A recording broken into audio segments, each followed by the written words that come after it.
Իսկ պաշտոնանկություններ չպետք է լինեն տիկին։ Դա հարցրեցին։ Ես Փաշինյանը արդեն կարծես մեղավորության սլակներ է ուղղում։ Ես չգիտեմ,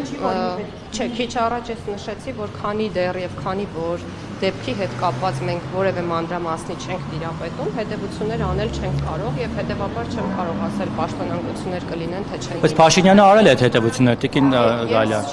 Արդեն ոնց է վերդիկտ է կայացնում։ Վարչապետը հետևություններ արել է, շատ լավ է արել։ Ես չեմ կարող հետևություններ անել եւ այդ հարցի պատասխանատուն ես էլ չեմ, որ հետևություններ անեմ։ Որ ամեն այսպիսի դեպքից առաջ Ազատի դեպքը, չգիտեմ, Սուրմալ ունես մեկը, Նիկոլ Փաշինյանը իր դիրքից ելնելով, չասեմ չարաշահելով, գնահատականներ է տալիս, որը կարծես ուղղորդում է իրավապահ մարմիններին, թե ինչպեսի ընթացք պետք է ստանա քրեական գործը։ Դե ասեմ ասում ով է մեղավոր, միանգամից մեղավորներ է նշանակում։ Ազատի դեպքով էլ էպես արեց, ասում չէ, սա պայթյուն է, այն մյուսը չգիտեմ դիտավորությունն է, մյուսը վարկածներ է առաջ քաշում։ Որոնք ուղղորդում են, իր գիտություն են ստանում։ Վարկածը յուրաքանչյուր վարկած ապրելու իրավունք ունի։ Կներեք 1000 անգամ, բայց եթե դա վարչապետն է ասում,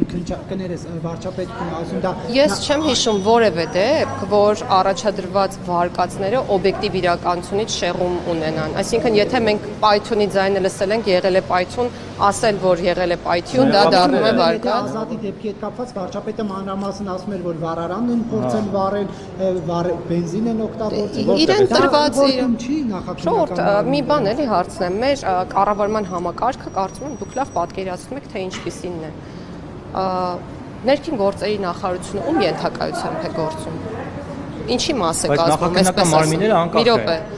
Ինչի մաս է կազմում, կառավարության, չէ՞։ Ներքին գործերի նախարարությունում քրեական ոստիկանությունը, որ կար կամ հիմա որոշ մասով գործառույթները պահ։ Մի րոպե։